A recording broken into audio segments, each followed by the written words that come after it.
Dear family and friends, today is Saturday, February 29th, 2020. I can only say that once every 4 years. Happy leap year. I finally have some news to report, and so here comes my next news video. I'll be reporting on the situation in Shanghai, what we're doing about school, and some tips to stay hygienic and safe during this global pandemic. For the past 6 weeks, I've been living first in a fully locked down Shanghai, now in a medium open Shanghai.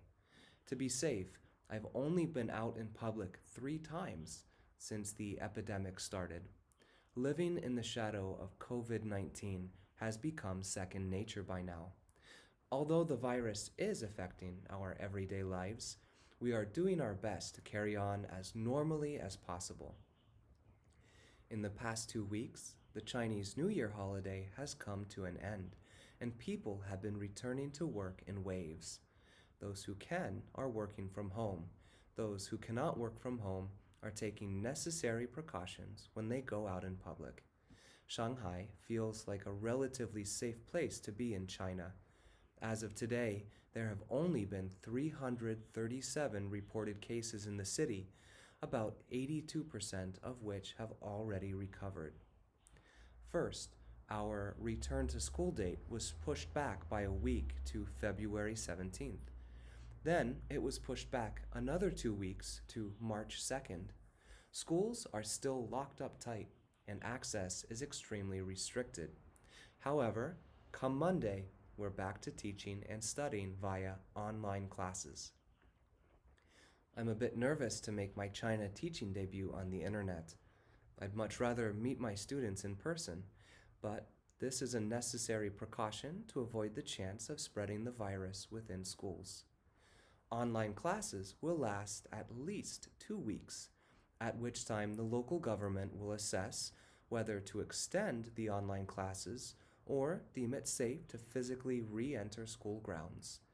For comparison, South Korea is delaying the start of their school year by a week to March 9th, and Japan is delaying the start of their next semester until the end of March.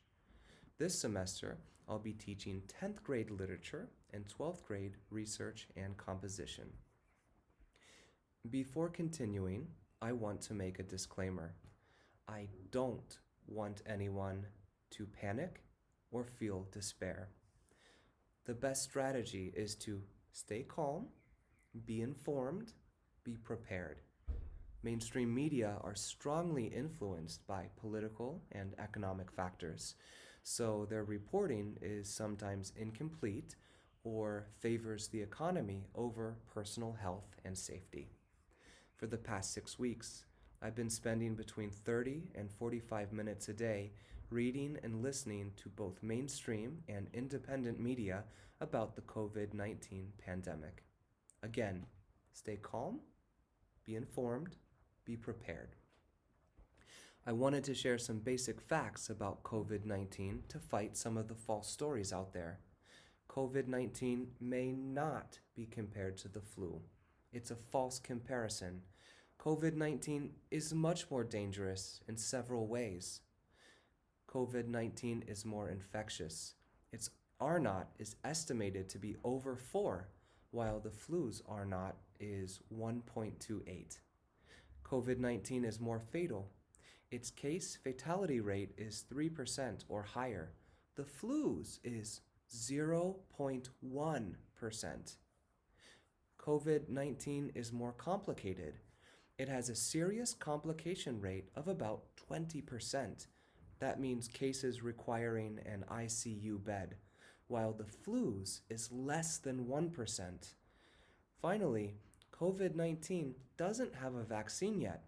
The flu has a vaccine, and most countries benefit from herd immunity.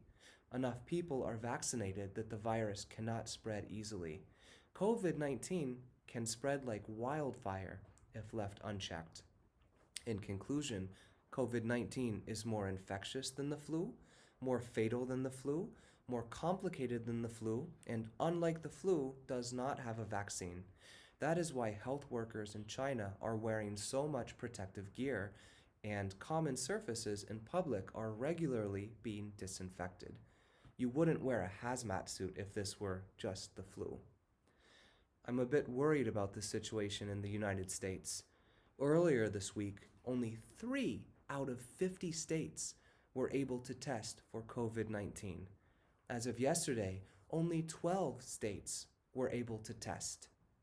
That means that not only are 38 states not testing for COVID 19, but that they cannot test for it. I think the reason the number of cases is low in the US is because so few people are being tested. It's really important to aggressively test for the virus, like South Korea and Singapore are doing, in order to slow the spread of the virus. So far, South Korea has tested 66,652 people, but the US has only tested 445 people. The absence of testing is not the absence of virus cases. I wanted to talk a little about face masks. I've read a lot of controversy about how masks are being received in the States.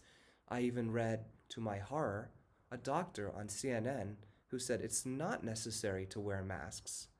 There is definitely a huge cultural clash here. In Asia, air pollution is a major problem, and population densities are very high. It's normal and common to see people wearing masks. It's so common that you wouldn't even bat an eye over it or wonder why. People wear masks for such reasons as to protect themselves from bad air pollution, to protect themselves from sick people, to protect other people when the wearer is sick, to be anonymous, or to be fashionable. Yes, there are fashion masks. All masks are not created equal, with some protecting the wearer much more than others. But if nothing else, wearing a mask can help you feel safe. I believe mental health is just as important as physical health, and wearing a mask cuts down on the stress and fear of getting infected. So please don't prejudge someone who is wearing a mask. Most likely, they are trying to protect themselves from you. Last thing about face masks. If you're in a situation where you can't buy enough masks to satisfy your need, you can try this to get extra life out of your mask. I put the mask on and make sure I have a tight seal.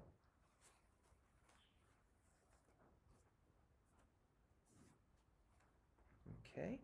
Then I put on a washable mask like this. The outside of the washable mask is dirty, and I can wash it and reuse it when I get home. I can wash this and reuse it. The perishable mask can be reworn at least once, since the outside surface wasn't dirtied by outside air.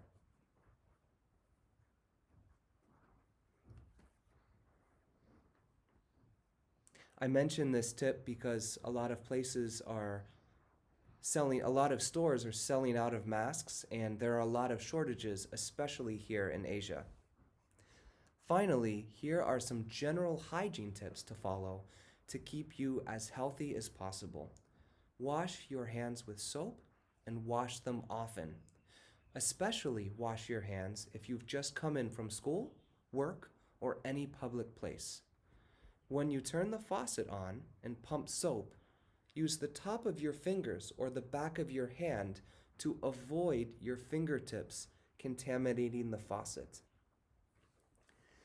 Disinfect or wipe down any surfaces that have been exposed to public air, such as cell phones, and disinfect communal surfaces such as doorknobs, sinks, staircase railings, refrigerator handles, etc. In communities where there have been reported cases, to the extent that it is possible, avoid crowded public areas such as public transportation, crowded streets and stores, movie theaters, etc.